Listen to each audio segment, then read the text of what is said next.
E a Marqueteira do Agro tá em mais um episódio do Já Que Pode, o podcast da Marqueteira do Agro, porque aqui já que pode tudo.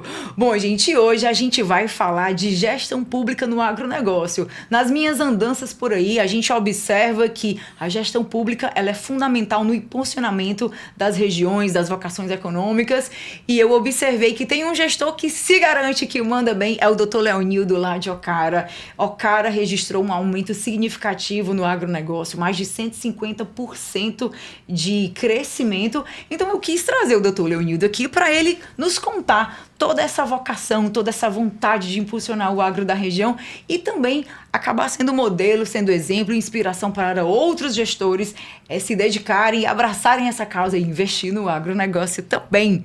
Doutor Leonildo, muito obrigada pelo seu convite, por ter aceito o meu convite. É muito significante ter um gestor aqui do potencial do senhor que briga pelo agro, veste a camisa, pensa 24 horas. O doutor Leonildo, ele tem um Instagram muito atuante dentro do agronegócio e você vê um gestor que realmente briga pela causa. Muito obrigada.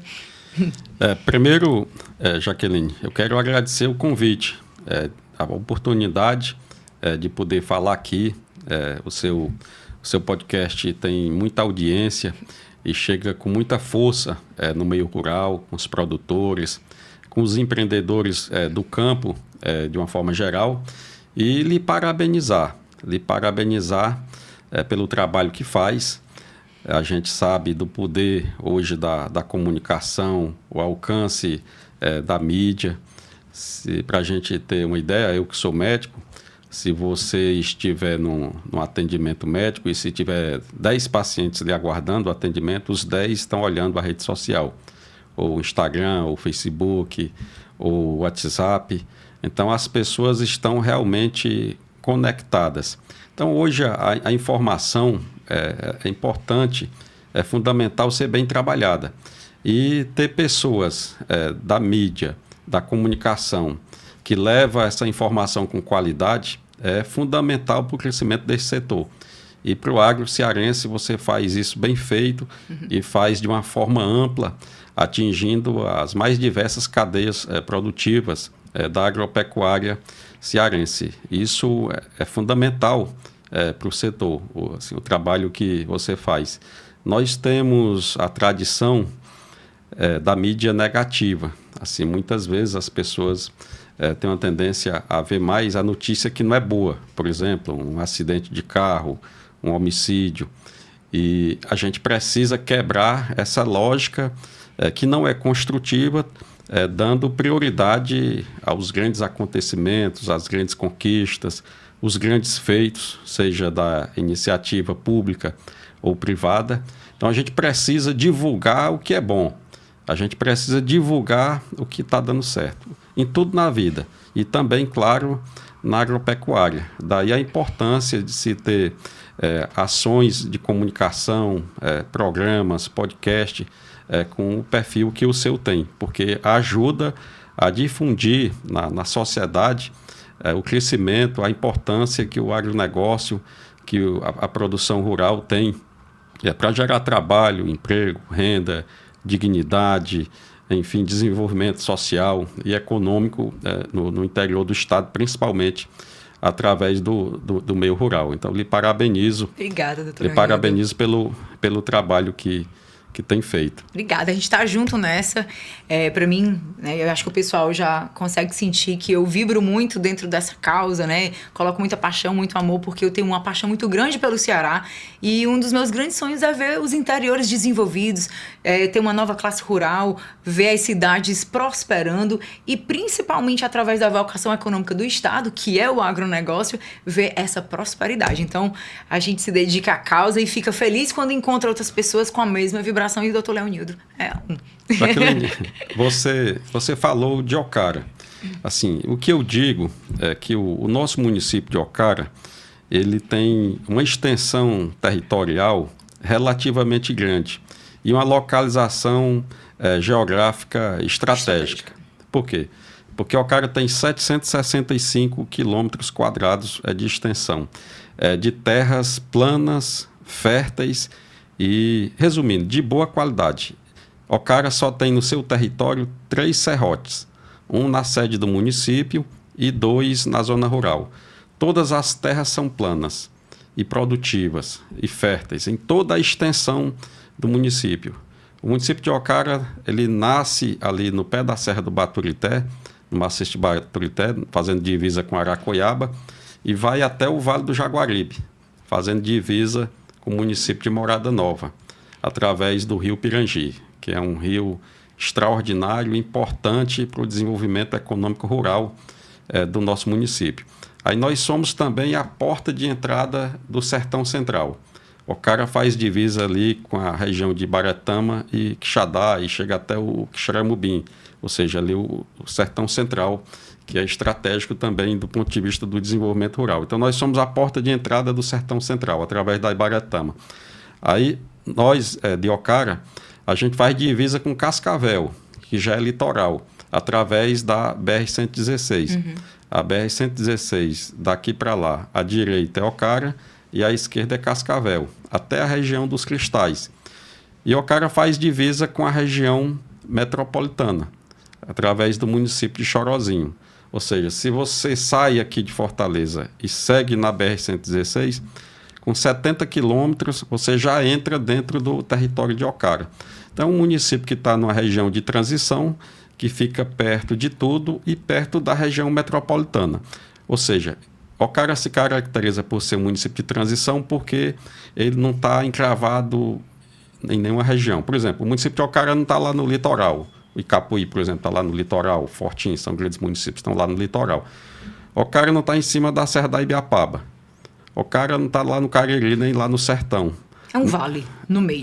Né? Nós somos uma região de transição ali. E nós temos uma infraestrutura bem adequada para o crescimento da economia do campo, para o desenvolvimento rural. Por quê? Porque Ocara é cortada pelo eixão das águas, que sai do Castanhão até o Pecém.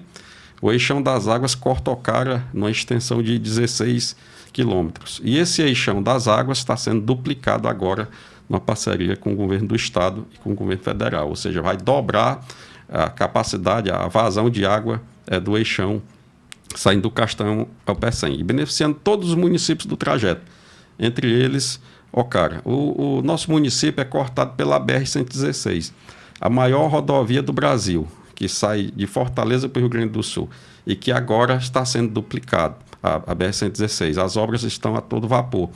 Está sendo duplicado aquele trecho que sai do Pacajus até o Chorozinho e mais adiante até o Tabuleiro. Então, nós temos um município de Ocara que vai ficar a 26 quilômetros da Transnordestina. A Transnordestina vai passar ali no município de Aracoiaba, a 26 quilômetros de Ocara. Nós temos a BR-122 que corta Ocara no meio, que sai da região metropolitana e vai até o Cariri, passando no meio do município de Ocara, entra na grande região de Quixadá, Quixeramobim, Acopiara, Iguatu, sai lá no Cariri.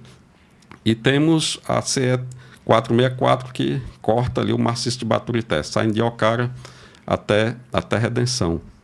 E o governador Elmano, já colocou no plano de investimentos do governo o asfaltamento de uma estrada importante para o desenvolvimento rural de Ocara, que é a CE 356. A CE 356 é uma estrada estratégica para o desenvolvimento regional. Por quê, Jaqueline? Porque ela liga o maciço de Baturité, a Serra de Baturité, ela sai de Guaramiranga, vai até Baturité, corta Aracoiaba, corta Ocara, sai em Morada Nova e vai até Russas. Então ela liga o Vale do Jaguaribe à Serra do Baturité. E só é asfaltado o trecho que liga Guaramiranga a Baturité. Então o governador Elmano, que conhece bem essa realidade e sabe da importância estratégica do asfaltamento dessa estrada, quando eu tive com ele em março, no Palácio Abolição, ele já me disse que colocaria essa estrada no plano de investimentos do Estado. E essa estrada, justamente, ela vai interligar o maciço de Baturité ao Vale do Jaguaribe. Você pode sair de Ocara e ir direto para a região dos Patos, saindo em Morada Nova. Ou seja, interligando uma região extremamente produtiva do ponto de vista do milho, da silagem, do sorgo, a uma bacia leiteira importante, estratégica do estado do Ceará, que é a bacia leiteira de Morada Nova. Então, assim, é uma estrada que vai impulsionar essa economia daquela região, e até porque ali está uma das regiões mais produtivas do município, que é a grande região da Jurema dos Vieiras, que faz divisa até Morada Nova, ali com Curralinho, Lagoa Comprida, região extremamente produtiva. É uma das regiões que mais produz feijão no estado, Jaqueline. Ali, naquela região, a gente consegue ter até 3 safras de feijão por ano. Feijão maduro, que vai para a Ceasa. Ocara é um dos grandes fornecedores de feijão maduro para a Ceasa. Se você for à Ceasa comprar feijão maduro, é provável que seja de Ocara. A gente estima que esse ano tenha movimentado em torno de R$2 milhões, só no comércio de feijão maduro de Ocara com a Ceasa. Então, é um município que, como eu falei, tem localização estratégica, tem uma infraestrutura favorável e que, com mais investimentos que são necessários para o desenvolvimento, seja da cidade ou do campo, eu não tenho dúvidas que a gente vai crescer muito. E a gente já vai, com certeza, se Deus quiser, com muito trabalho, com muito compromisso, estar no novo patamar do agro no estado do Ceará. Eu acho o senhor muito engajado e, pegando alguns números, eu vi que houve um crescimento de 150% na produção agrícola em apenas um ano. Né? Houve uma atração de investimentos privados, houve fortalecimento das cadeias produtivas, que são vocações econômicas da região, como o caju, a mandioca, o milho, e também o senhor anda investindo, impulsionando e abrindo caminho para a carcinicultura. E a minha pergunta vai ser, como o poder público pode transformar essa vocação em prosperidade real? É importante, do ponto de vista estratégico do desenvolvimento, diversificar as culturas. A monocultura é sempre um risco. Se ela vai bem, tudo vai bem. Mas se houver um problema, seja interno ou externo no mercado internacional, aquilo afeta diretamente a economia. Então, a gente tem que diversificar de acordo com as potencialidades que a gente tem. Por exemplo, o Ocara é o 3º maior produtor de castanha de caju do Ceará e o 7º do Brasil. Aqui no Ceará, Ocara só fica atrás de Bela Cruz e Beberibe. O município de Ocara é um dos grandes produtores de mel do estado. Então, a apicultura em Ocara, ela é muito forte. O feijão, já falei, Ocara é um grande fornecedor de feijão para a Ceasa e para o mercado de São Sebastião. O milho também. Ocara é um grande produtor de silagem. Assim, é um dos maiores do estado em produção de silagem de milho e de sorgo. E, inclusive, a gente atende muito a região do Vale de Jaguaribe, o Sertão Central, a região de Maranguape, que são bacias leiteiras importantes. E se apresenta também, Jaqueline, como uma possibilidade, eu acredito muito nisso, a carcinicultura. A carcinicultura, eu vejo como um potencial de Ocara que a gente tem que investir. Unir as forças do governo, seja o governo federal, através da Codevasf, e nós estamos trabalhando isso com o apoio do deputado federal Roberto Monteiro, e seja também com o governo do estado, através da Secretaria da Pesca. E também a prefeitura, os produtores, as instituições que trabalham o desenvolvimento rural. Eu posso dizer aqui que a FAEC faz um trabalho extraordinário com o Senar, o Sebrae, o Banco do Nordeste, o Banco do Brasil. Todo mundo pode contribuir, de acordo com a sua missão, nesse processo de desenvolvimento econômico rural. De forma, Jaqueline, que eu vejo a carcinicultura como um grande potencial. A gente vê que Morada Nova, no interior do estado, já suplantou em produção os tradicionais municípios do litoral, como é o caso de Itarema e o caso de Aracati, e nós fazemos divisa com Morada Nova. Ocara é vizinho de Morada Nova. Então, acho que essa cultura tem tudo para dar certo em Ocara. Por sinal, no sábado agora, eu visitei o primeiro produtor de camarão de Ocara, que é o Dr. Carlos, meu colega médico. Ele começou a investir há 2 anos, ou seja, em 2023. Ele já tem 9 tanques, o empreendimento dele é exitoso e ele já está ampliando com mais 4 tanques, ou seja, vai para 13 tanques. Então, isso sinaliza essa potencialidade que eu falei aqui. E Ocara tem muita água boa, propícia à cassinicultura, porque o camarão requer uma água salgada. E a água de Ocara, a água subterrânea, por a gente estar numa constituição geológica do cristalino, a água é salgada. Você perfura um poço, vem água salgada. E nós temos muita água em Ocara, como eu já falei, a gente tem o Eixão das Águas, que passa em Ocara. Nós temos o Rio Pirangi, que é um rio perene na região de Ocara. Inclusive, a produção da Fazenda Oásis Mulungu do Dr. Carlos capta água no Rio Pirangi. Tem a possibilidade de captar também no Eixão das Águas. Ocara tem o açude batente, com um complexo de abastecimento da água do batente. Por sinal, uma curiosidade aqui, Jaqueline.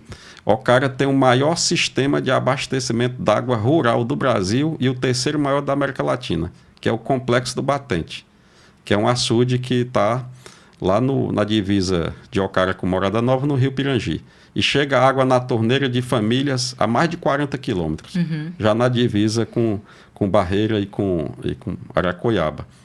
Então, assim, o município tem muita terra boa, tem infraestrutura, tem muita gente trabalhadora, vocacionada para o campo, e nós temos muita água, de forma que eu vejo as credenciais para o desenvolvimento. Claro, a gente tem que investir mais em infraestrutura, tem que investir muito em treinamento, capacitação, cursos, novas tecnologias, de forma que a gente agregando tudo isso, o conhecimento, a capacitação, novas tecnologias, investimentos, financiamentos, a presença do Banco do Brasil, do Banco do Nordeste, ou seja, qualquer outro agente financeiro que possa financiar, o subsídio do governo, tudo contribui para o desenvolvimento do campo. E a educação é fundamental. Doutor Leonildo, estou percebendo aí um grande potencial da região para engrenar dentro da cassinicultura.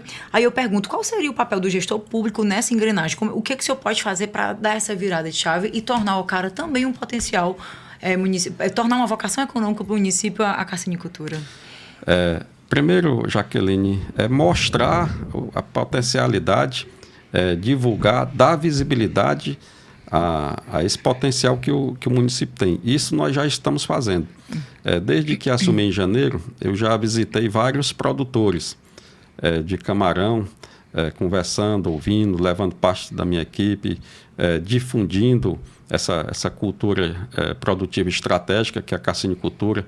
Já visitei produtores no município de Ibaretama, de Itapiúna, de Russas.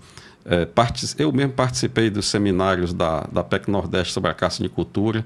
E no dia a dia a gente tem difundido a importância estratégica da cassinicultura, o que pode ser para Ocara, para os produtores. Nós já formamos um grupo de 20 produtores rurais que têm interesse em investir na cassinicultura. E nós estamos construindo aí uma parceria com o governo federal, através da Codevasf, com o apoio do deputado Roberto Monteiro, para a gente construir uma parceria. Codevasf, prefeitura, produtor, e começar a implantar de forma parceira os primeiros tanques de cassinicultura de produção de camarão no município de Ocara. Então, o poder público traria o investimento para a implementação desses, como é que eu falo, doutor Leonildo? Dos viveiros. Dos viveiros, perdão. Qual seria o investimento da Codevasf dentro desse projeto? A ideia seria mais ou menos essa, em linhas gerais, resumindo, Jaqueline. A Codevasf entraria com os equipamentos, a prefeitura entra com o maquinário e o produtor rural entra com o diesel do maquinário. E a FAEC, através do Senar e a Secretaria da Pesca, pode entrar com a parte de capacitação, treinamento, assistência técnica e acompanhamento. Certo. Boa. Parece ser uma boa combinação, né? Tudo indica. Sinais são bons. Doutor Leonildo, e até que ponto uma prefeitura ela pode transformar o desenvolvimento rural de um município? O compromisso com o desenvolvimento econômico, Jaqueline. Assim, claro que em qualquer gestão, seja federal, estadual, municipal, seja em que região for, saúde e educação sempre serão prioridades. Mas, prefeito pela terceira vez e conhecendo a realidade do nosso município e de outras regiões, eu vejo claramente que o maior desafio da gestão pública, seja ela qual for, é econômico. Porque se você conseguir desenvolvimento econômico, você puxa tudo para cima. Você vai conseguir fazer mais pela saúde, mais pela educação, você vai ter mais recursos para investir na cultura, no esporte, na infraestrutura. Este, sim, eu acho que é o grande desafio, o desafio da economia. E é por isso que lá em Ocara a gente tem priorizado essa questão econômica. Inclusive, já nesse primeiro ano de gestão, a gente criou a SECITED, que é a Secretaria de Ciência, Inovação, Tecnologia e Desenvolvimento Econômico, só para trabalhar essa parte da tecnologia em si, as parcerias com o governo, com o Instituto Federal, com as universidades, trabalhar a questão econômica, questão industrial, que o Ocara também tem um grande potencial industrial pela localização estratégica e por estar próximo da região metropolitana e pela necessidade que o Estado tem de expansão das suas indústrias. Uhum. Então, e por ser um município extremamente plano, de muitas terras e cortado por grandes rodovias e ter muita água, que é o caso do Eixão das Águas, também tem esse potencial industrial. E essa Secretaria SECITED, ela vai trabalhar também essa questão industrial. E, claro, a nossa vocação natural, que é o campo. Então, nós criamos essa secretaria, a SECITED, criamos também a Secretaria de Meio Ambiente e Proteção Animal, tudo isso procurando trabalhar a questão econômica, a questão social, o trabalho, o emprego e renda, o conjunto das ações que são importantes para a gestão pública, a sustentabilidade, enfim, trabalhar a questão produtiva em todos os flancos. Como eu repito, dando certo o econômico, todo o resto cresce. Uhum. Saúde, educação, cultura, meio ambiente, enfim. Trazendo um pouquinho aqui para as vocações econômicas da região, né? Ocara tem uma produção de caju que é linda de acompanhar, a gente tem observado os bastidores e eu queria que o senhor me trouxesse o panorama da cajucultura, né? Eu sei que o senhor também vem instalando indústrias de polpa e de fábricas de castanha e tem enviado para todo o Brasil hoje. O caju de Ocara tem ocupado as prateleiras de supermercados de todo o Brasil. Então, como é que está essa questão, esse desenvolvimento, essas famílias que vivem da cajucultura? Como eu já falei, Jaqueline, a cajucultura em Ocara, ela hoje é a principal cultura produtiva, geradora de renda na zona rural. Nós somos o terceiro maior produtor do estado e o 7º do Brasil. A cajucultura, ela está difundida em todo o território do nosso município. Nós temos um número grande de produtores de caju, mas temos também grandes desafios na cajucultura, porque apesar de ser o terceiro maior produtor, Ocara ela praticamente não está gerando valor agregado na castanha. Assim, o beneficiamento para gerar trabalho, renda, comercializar com um preço maior, enfim, fazer com que o produtor ganhe mais. Então, a gente precisa beneficiar mais essa castanha, precisa instalar mais fábricas de beneficiamento de castanha para poder gerar mais valor agregado a essa produção. Então, assim, Ocara ficou tradicional por fornecer a matéria-prima. Muito dessa castanha que é processada, beneficiada em Barreira, Pacajus, Cascavel e outros municípios vai de Ocara. A castanha de Ocara ela é conhecida pela boa qualidade. Então, a gente tem esse desafio de gerar valor agregado a essa produção. E tem também a questão do caju de mesa. Ocara é hoje um destaque na produção de caju de mesa, principalmente na Fazenda Paraíso, onde era para a gente ter feito essa visita em conjunto. Há uns dias, infelizmente, não deu certo, vai dar certo, mas vai chegar a hora. E a Fazenda Paraíso hoje, Jaqueline, é um destaque na produção de caju de mesa e, inclusive, exportando esse caju para outros estados do Sudeste, como Rio de Janeiro, por exemplo. Então, a cajucultura, ela é forte em Ocara, ela tem muito mais potencial de expansão, de melhoramento, de aumento de produtividade, de geração de renda através do valor agregado. Também é um desafio que nós temos pela frente, fazer a zona rural crescer também pela questão da industrialização dessa castanha. Doutor Leonildo, o senhor estava me falando aqui nos bastidores que vê um grande potencial de crescimento no agro no Ceará nos próximos 10 anos. O senhor, como um homem visionário, experiente, apaixonado pelo agro e já atuando há muitos anos, o que o senhor consegue ver que a gente já poderia inspirar outros gestores a também tomarem esse mesmo rumo, enfim, a compartilhar dessa visão? Primeiro, Jaqueline, o Brasil é um país continental, de muitas terras. Assim, o Nordeste tem muita terra, assim, em características diferenciadas. Nós temos o litoral, nós temos o maciço de Baturité, nós temos a Serra da Ibiapaba, o Vale do Jaguaribe, nós temos o Sertão Central, o Cariri, o Centro-Sul, os Inhamuns. Enfim, nós temos regiões diferenciadas dentro do estado e com muita terra produtiva. Assim, nós temos hoje tecnologias e conhecimentos que precisam ser melhor difundidos através de capacitação, de oficinas, de palestras, de cursos, e fazer esse conhecimento chegar no produtor rural, chegar no campo, chegar nas escolas. Assim, eu não tenho dúvidas de que esse trabalho sendo bem feito, o estado do Ceará ele vai chegar num grande patamar do desenvolvimento rural do Brasil. A gente precisa muito trabalhar a questão da educação também, fazer chegar nas escolas o que o campo pode representar de oportunidade. Até lhe disse previamente, um estudante hoje que termina uma faculdade, por exemplo, psicologia, nutrição, até direito e outras faculdades, enfermagem, vai ganhar o quê por mês? 2 hoje, salários, inicialmente, 2 ou 3 salários, né? Eu conheço produtor de mel em Ocara e ele não produz só mel, ele tem pecuária, ele tem cajucultura, que ele me disse que faz 100 mil por ano, ou seja, mais ou menos 6 mil por mês só com a apicultura. Então a gente tem que fazer essa informação, essa possibilidade, essa potencialidade do campo, do agro, chegar nos estudantes, porque a gente tem que quebrar esse paradigma, esse modelo tradicional de que as pessoas têm que fazer uma faculdade e depois ir embora para a cidade para arranjar um emprego. E às vezes o campo dá mais qualidade de vida e mais renda.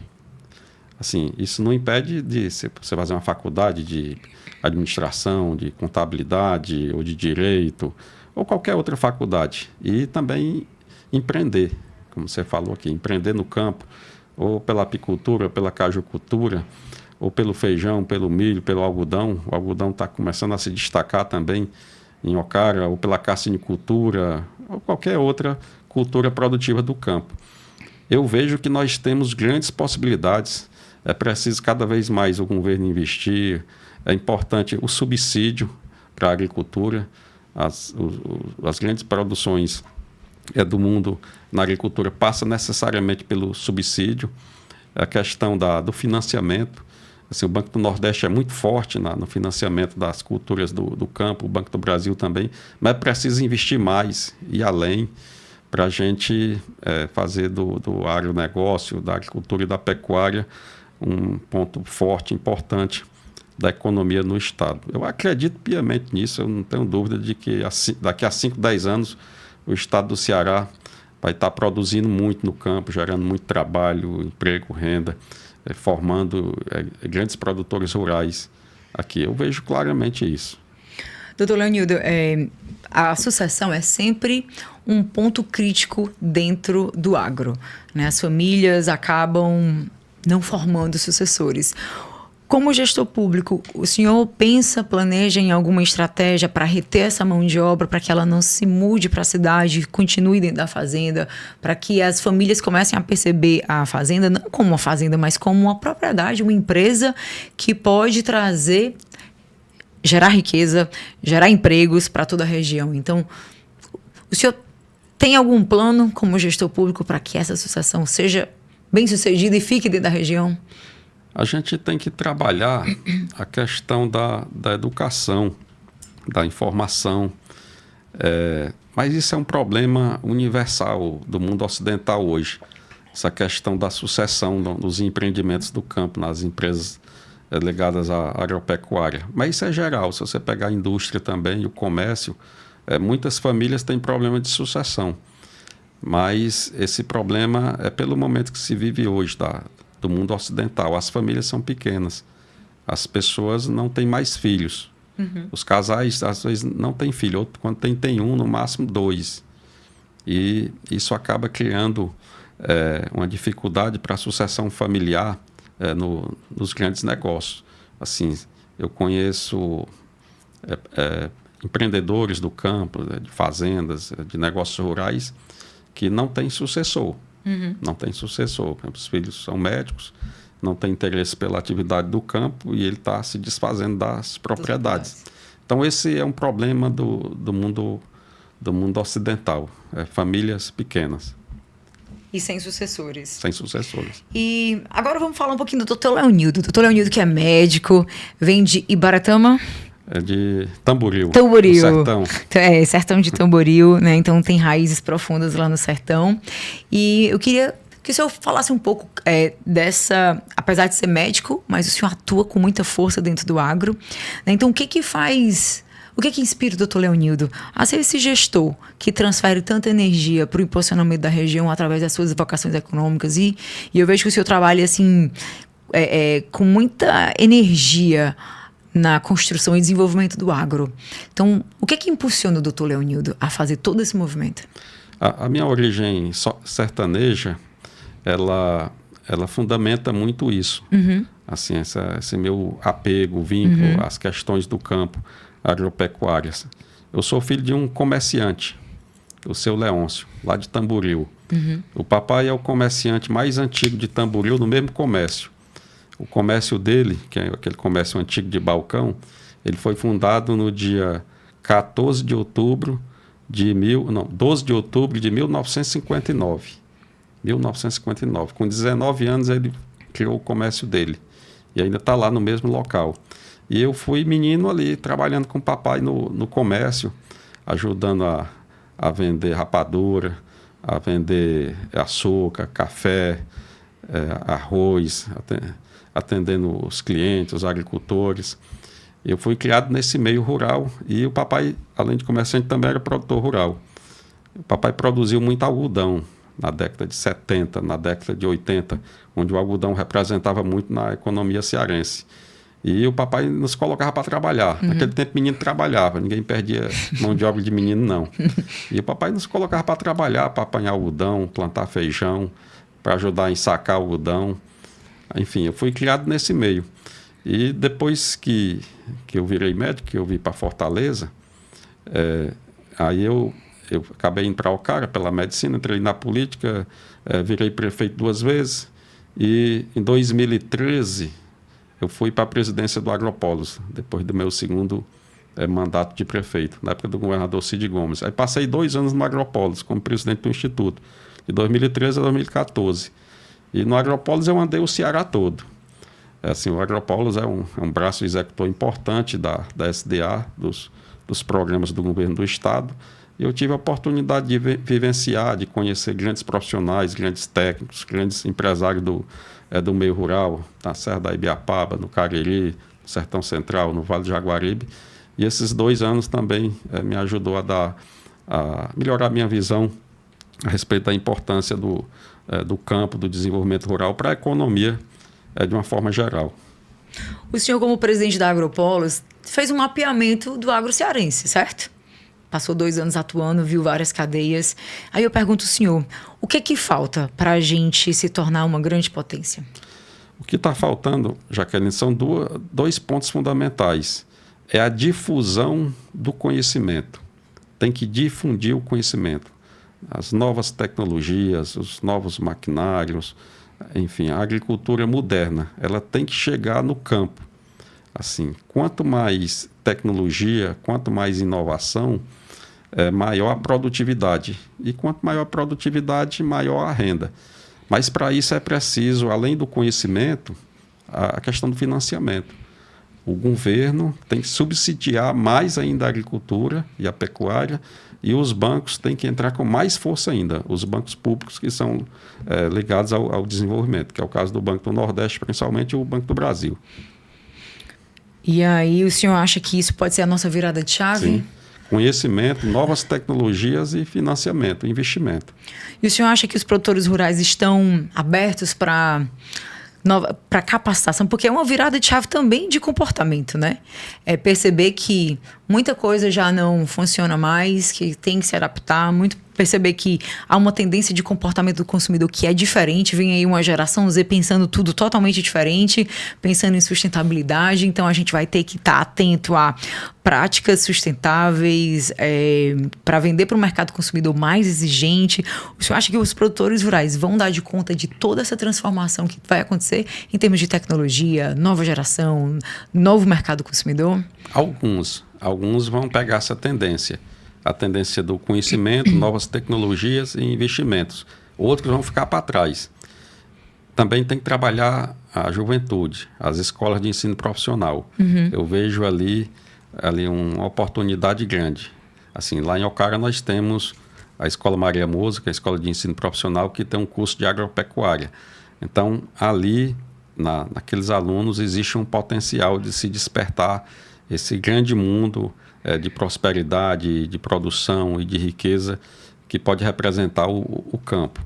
E também as famílias que já trabalham com a produção rural. Às vezes, você tem um grande produtor ali do município, dentro daquela realidade, do ponto de vista relativo, é um grande produtor do município. Aí você vai ver os filhos não querem fazer agronomia, não quer fazer veterinário, quer ser médico, aí quer ser odontólogo. Aí pronto, aí aquela família ali pode deixar de ascender porque quebrou a questão da sucessão que a gente falou há pouco tempo, que ela pode vir com uma visão mais ampla, com novos conhecimentos e, enfim, colocar aquele empreendimento no outro patamar. Se a gente vê os empreendedores de sucesso no Estado, seja qual for o ramo da economia, muitas vezes ele vem dali, de alguém da família que vem com uma nova visão e que coloca aquela propriedade, aquele empreendimento no outro patamar. Ou até muda de segmento da economia. Então, o conhecimento é fundamental. Doutor Leonildo, o senhor acabou não fazendo esse caminho também, né? Então, o senhor sentiu as dores de uma escolha.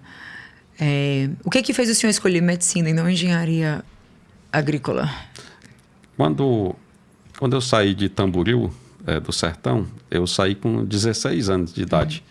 Aí vim para cá, para Fortaleza. E aqui eu enfrentei muitos desafios. Assim, eu lembro que eu estudava aqui no centro de Fortaleza, no antigo Colégio Tiradentes, que ainda hoje tem o Colégio Tiradentes, um verdinho, ali na Tristão Gonçalves, no centro de Fortaleza. E estudei 1 ano no Colégio Ângulo, na Avenida Imperador. E como o papai tinha dificuldade, não tinha como pagar um colégio particular, aí todo ano eu tinha que fazer aquela prova de seleção que eles faziam, aí o primeiro lugar ganhava uma bolsa integral. Aí eu era obrigado a tirar o primeiro lugar para ganhar a bolsa para poder estudar. Então, desde o começo, assim, eu enfrentei grandes desafios. Aí quando eu terminei o terceiro ano, o antigo terceiro ano do ensino médio, eu também eu tinha passado no curso de mecânica da antiga Escola Técnica Federal, ali na 13 de Maio. Então, eu fiz o terceiro ano e já fiz 1 ano de mecânica. Aí, quando eu terminei o terceiro ano, eu fiquei num dilema, sem saber o que é que eu faria. Eu gostava e gosto muito de história. Então, assim, se eu tivesse uma situação econômica, se fosse de uma família que economicamente vivesse bem, talvez eu fosse historiador, que eu gostava e gosto muito de história. Por sinal, eu tenho uma biblioteca particular. Já li centenas de livros. Tanto é que eu vou ler o seu aqui, da porteira para fora. Pois é, o doutor Leonildo ganhou dele já. Aí, Jaqueline, eu fiquei naquele dilema, às vezes pensava em fazer direito para ser juiz, e também às vezes pensava em medicina também, de ser médico. Aí, no final das contas, eu acabei fazendo para medicina na UFC e fiz para computação na UES. Para medicina eu fiz na UFC, passei. Ou não passei. Aí passei para computação na UES. Aí não fiz, aí desisti do curso de mecânica no Instituto, na Escola Técnica, não fiz o curso de computação e tentei a segunda vez fazer medicina. Aí foi quando eu passei. Eu lembro que foi no vestibular, no antigo vestibular, o mais difícil da história da UFC. Eu passei em 8º lugar. e não fiz cursinho, porque o papai não tinha dinheiro para pagar. Aí o que eu fiz foi juntar todos os livros que eu tinha em apostila, calculei quantas páginas tinha, peguei a quantidade de dia que tinha até o dia da prova. Aí eu tenho que estudar tantas páginas por dia e deixar mais 30 dias para eu revisar. Aí eu só lembro que eu lembro que uma época eu passei 15 dias sem sair dentro de casa, Jaqueline, só estudando, total. Só parava para assistir o Jornal Nacional, porque naquela época tinha uma pergunta de atualidades. Então, assim, a minha vida foi cheia de desafios. O senhor não pensou em engenharia, em agronomia? Não. Fiz medicina, interessante, né? Porque viveu o campo. Fui para Alcara, entrei na política, virei prefeito, depois fui para Agropólis, trabalhei com... E aí desabrochou. Aí fui aqui na política. Doutor Leonildo, falando um pouquinho das vocações econômicas da região, né? A gente já falou aqui de cajucultura, mas ainda temos a mandioca, que é outro grande potencial da região, e o milho transgênico, que tem crescido na região, garante produtividade e segurança alimentar. E qual é a visão da gestão sobre o uso da tecnologia no campo? E como apoiar produtores que querem investir nessa cultura? A mandioca, ela é muito tradicional em Ocara. Tanto é que nós temos ainda casas de farinha antiga dentro do território do município. Então, houve uma época que se produzia muita mandioca, muita farinha em Ocara. Mas, visto a questão da dificuldade da mão de obra, da comercialização, a produção caiu em Ocara. Mas, assim, a gente já vê ações no sentido de resgatar essa questão da mandioca. Qual é o problema da mandioca que a gente vê? Ela, apesar dela ser importantíssima para a silagem da mandioca, porque a mandioca é um alimento completo. Ali a folha ela é rica em proteína, o talo ali é intermediário e a batata é rica em amido. Então, é um alimento completo, de caloria a proteína. A dificuldade é a questão da mão de obra, que ela dá muito trabalho ali, você plantar, arrancar, processar, transportar. Então, a mandioca eu vejo que ela é viável, mas com novas tecnologias, de colheita principalmente. Eu já vi até na internet uma máquina que colhe mandioca. Então, acho que a saída seria com novas tecnologias para a mandioca. Inclusive com variedades com mais produtividade, com a produção, aquela produção adensada. No mês de março, a gente fez um dia de campo da mandioca lá em Ocara, com o Henrique, que é conhecido como o rei da mandioca. O Henrique é um agrônomo bem conhecido no estado do Ceará, no segmento produtivo e acadêmico. Então, a gente implantou lá em 1 hectare uma nova técnica de produção de mandioca adensada. E a gente vai avaliar mais adiante como é que foi o desempenho dessa técnica. Então, a mandioca ela é bem viável. Viável para a questão da silagem. A silagem de mandioca. Mas o desafio é mão de obra e a necessidade de uma tecnologia que diminua esse custo de produção. Mão de obra pode comprometer, inclusive, a vocação econômica de uma região, né, doutor Leonildo? O grande problema, assim, todo mundo sabe disso, apesar de ser um assunto sensível, o grande problema hoje da mão de obra no campo é a questão dos programas sociais. Porque existe um erro, a meu ver, essa é a opinião minha, existe um erro aí no processo das normativas de implantação dos programas sociais, que é a questão de impedir a família de trabalhar. Não, tudo bem, aquela família precisa da bolsa, precisa da ajuda financeira, então libera a bolsa, mas deixa o pessoal trabalhar, porque eles vinculam.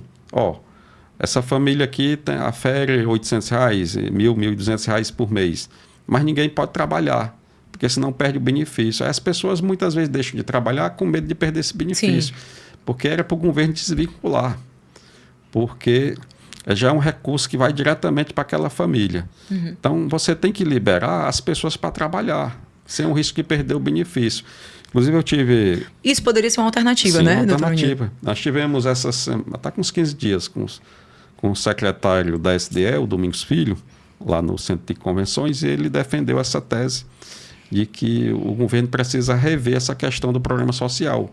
Tudo bem, é importante o programa social, a renda é importante, manter um programa social, mas tem que liberar o pessoal para trabalhar. Né? Liberar o pessoal para trabalhar sem risco de perder o benefício. O senhor acha que teria adesão? Com certeza. Isso acontecendo vai melhorar em muito a oferta de mão de obra no campo.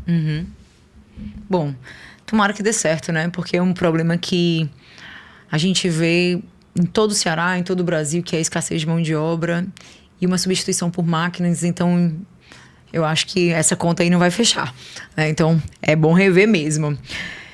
Doutor Leonildo, e falando de milho transgênico, me conte aí. O cara tem se destacado cada vez mais dentro dessa cultura, principalmente na questão do milho transgênico. Quais são as políticas públicas de apoio para essa cultura e o que o senhor planeja para os próximos anos para ampliar? Essa questão do milho transgênico, Jaqueline, ela traz uma nova oportunidade. Ela mostra um novo caminho de renda, de produção, de produtividade. Assim, historicamente, os produtores, aqueles mais antigos e tradicionais, eles plantam milho comum. O que é que acontece? Num hectare de milho comum, você planta um milho comum, ele vai colher ali uma média de 10, 12 sacos por hectare. E com o milho transgênico, essa produtividade pode chegar até a 100 ou 150 sacos por hectare. Ou seja, pode chegar até 10 vezes mais. Ou seja, assim, está na cara que a saída é realmente o milho transgênico, para gerar mais produtividade, mais produção e mais renda. Nós temos propriedade lá em Ocara, que esse ano, que é o caso da Fazenda São José, que chegou a produzir com milho transgênico em torno de 90 sacos por hectare. E os produtores tradicionais, a maioria perdeu foi a produção, porque o inverno desse ano foi abaixo da média do município e as pessoas perderam o tempo do plantio. E os que conseguiram produzem nessa faixa aí, de 10, 12 sacos por hectare. Então, o Ocara tem um potencial grande também para o milho. Também tem a questão da produção de silagem para fornecer para a bacia leiteira do Sertão Central e do Vale do Jaguaribe, para a região metropolitana aqui, que tem uma bacia leiteira importante, que é o caso do Maranguape. Então, eu vejo o milho como uma cultura estratégica importante. A gente tem, no dia a dia, difundido muito essa potencialidade do milho em Ocara. Esse ano a gente fez um dia de campo lá na Fazenda São José. E, assim, da própria Festival Cajumel, agora, esse ano, com o resgate do festival, nós também vamos incluir a questão do milho dentro da programação técnica do festival. E uma boa pauta, gente. O Cajumel, vinha aí, o festival do caju e do mel, duas grandes vocações econômicas lá de Ocara. E vai acontecer nos dias 2, 3 e 4, doutor Leonildo, me confirme se eu estou certo. 1, 2, 3 e 4. 1, 2, 3 e 4. Quarta, quinta, sexta e sábado. Quarta, quinta, sexta e sábado. Ao planejar um evento como esse, claro, o senhor está planejando em promover a cidade, promover negócios, conexões, gerar renda, emprego. Quais as expectativas para Cajumel? Primeiro dizer, Jaqueline, que o Festival Cajumel de Ocara está sendo resgatado. Ele foi criado quando eu fui prefeito pela primeira vez. E ele foi deixado de lado e agora nós estamos resgatando. Nós estamos resgatando o Festival Cajumel. Esse ano será a 9ª edição. Nós temos para a realização do Festival Cajumel grandes parceiros, que é o caso do Banco do Nordeste, do Sebrae, da FAEC, do Senar, da Ematece e outros órgãos ligados ao campo, à produção rural. E o festival como o Cajumel ou qualquer outra feira, seja o Tajubode, seja a Expo Cariri, seja a PEC Nordeste, todo evento ligado ao campo, à produção rural, ele é importante porque ele dá visibilidade à agropecuária, ele dá visibilidade às potencialidades que o campo tem. É uma forma de se fazer cursos, treinamentos, palestras, capacitações, de expor máquinas e equipamentos, de fazer com que os produtores tenham oportunidade de conhecer novas tecnologias, de conhecer outros produtores, de fazerem negócios, de desenvolver um intercâmbio, uma negociação intermunicipal ali, Então, e dar visibilidade ao município, às suas potencialidades, à sua força econômica rural. Então, eu vejo que todo município que faz um evento voltado à agropecuária, ele está fazendo com que os seus produtores, que as suas culturas produtivas tenham visibilidades no cenário geral da agropecuária.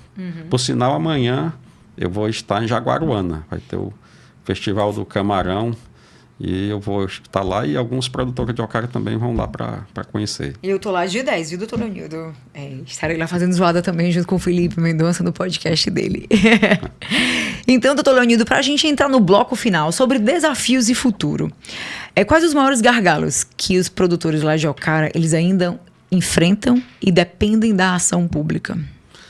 Os maiores gargalos hoje da produção rural, do segmento produtivo do campo, Jaqueline, é a questão do conhecimento, da questão de acesso a novas tecnologias, a novos equipamentos. A agricultura, ela está crescendo de forma não só nacional, mas mundial, pela a questão do aumento da produtividade. Aí a competitividade, ela aumenta muito, então você tem que produzir muito investindo pouco, senão você não consegue competir na comercialização. Isso é possível com novas tecnologias, com máquinas, equipamentos, enfim, diminuir o custo de produção. Então, esse desafio de Ocara é um desafio geral. Precisa de novas tecnologias, novos equipamentos, mais conhecimento, mais capacitação e também de financiamento. O governo tem que cada vez mais investir, financiar a questão produtiva do campo. Assim, a gente vê que o Brasil hoje é um destaque no cenário mundial na produção de carne e de grãos, pela força das suas terras. Isso tem representado muito para o PIB do Brasil e só é possível avançar nessa questão com financiamento. Então, é preciso que o governo financie de forma mais rápida, menos burocrática, mais ágil a questão da agropecuária. É fundamental. Tecnologia, conhecimento e financiamento. O senhor já respondeu a pergunta que eu ia fazer. Se o senhor pudesse dar um conselho, deixar uma mensagem para outros prefeitos, governador e parlamentares, então essa seria a mensagem, né? De investimento na capacitação, no empreendedorismo, nas políticas públicas, e trazer os bancos, né, para ser esse parceiro do desenvolvimento. O que mais que o senhor deixaria de mensagem para eles? A gente precisa, como prefeito e como gestor público, criar um ambiente bom, uma energia boa, positiva, com o segmento rural. A gente precisa investir em serviços de saúde, de educação, infraestrutura de estradas, fazer estrada boa. E essa é uma prioridade da nossa gestão atualmente lá em Ocara. A gente tem investido muito em estrada. Estrada boa é importante, não só para transporte escolar, para a saúde, para o comércio, mas também para o escoamento da produção agrícola, para a concretização dos negócios, para a comercialização. Então tem que investir em estrada, tem que investir em qualidade no campo, abastecimento d'água. Como eu disse, nós temos o maior sistema de abastecimento d'água rural do Brasil, que é o Complexo do Batente. Então, estamos investindo, ampliando esses investimentos em acesso à água. Ainda esses dias a gente inaugurou 2 sistemas de abastecimento de água para as poucas comunidades de Ocara que não têm água, são poucos. Em breve, viu, Jaqueline, vamos universalizar. Todas as comunidades vão ter água na torneira. E a questão da segurança, Jaqueline, a segurança no campo é fundamental. Para ter progresso, para ter desenvolvimento, tem que ter segurança. Se não tiver segurança, o empreendedor ele pode deixar de investir. Sim. Você tem a sua propriedade, você investe ali, coloca o seu dinheiro, acredita, trabalha, faz financiamento, compra máquina, equipamento, mas se você sofrer um assalto, você de repente pode quebrar todo aquele projeto. Às vezes a mulher fica com medo, não quer mais ir para a propriedade, ou um amigo que você convida também fica receoso de ir. Então, assim, roubo é uma desgraça no campo. Então, o Estado precisa combater com muita firmeza essa questão de assalto e roubo na zona rural. E, graças a Deus, esse ano já em Ocara, nós conseguimos destravar um projeto importante para a segurança do município, que foi a conquista da base do raio em Ocara. Então, Ocara já tem a sua base do raio e já tem dado um impacto positivo na questão da segurança na zona rural do nosso município. Que bom. Doutor Leonildo, e para a gente finalizar, a pergunta de milhões, né? De muitos milhos aqui, já que a gente fala de milho transgênico, qual é o grande sonho do senhor como gestor? Como gostaria de ver Ocara no futuro em relação ao agronegócio? Qual é o legado que o senhor quer deixar para o desenvolvimento e impulsionamento da região? O município de Ocara tem uma situação privilegiada. É um município bem localizado, perto de tudo. É um município que faz divisa com regiões estratégicas da economia rural do estado, como é o Vale do Jaguaribe, o Sertão Central, o Maciço de Batureté, o litoral de Cascavel, cortado por grandes rodovias, a BR-116, tem muita água, o Eixão das Águas, o Rio Pirangi, o Complexo do Batente. Ocara tem muita terra boa, muita terra fértil.